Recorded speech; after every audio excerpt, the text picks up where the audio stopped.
Всем привет, меня зовут Мирас, я работаю финансовым аналитиком. Интересуясь эмоциональным интеллектом, хочу донести о важности о нем.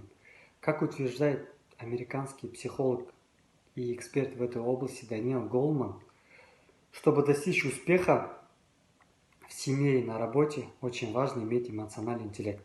В качестве этого я вам хочу принести два исторических примера. Первый пример об докторе Зиммельвайсе, который нам открыл о важности антисептика.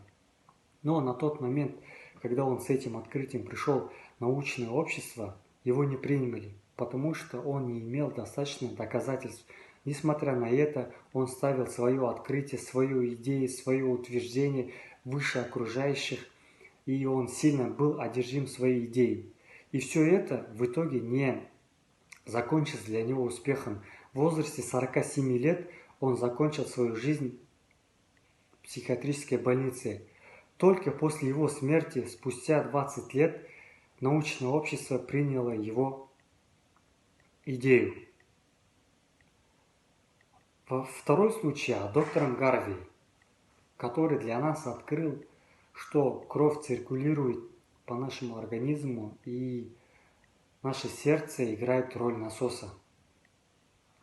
Но он не поспешил своим открытием, он знал, что на тот момент научное общество является радикальным, и в течение долгих лет он искал доказательства и понемножку готовил общество. И все эти его старания привели его к успеху, что его признали при его жизни.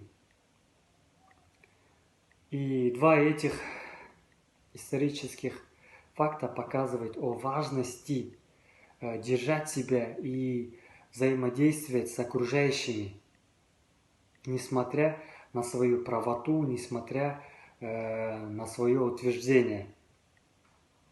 Вопрос, насколько человек управляет сам своим сознанием в рамках морально-этического компаса. И важно понимать, и в каком он находится состоянии. Всем спасибо, с вами был Мирас.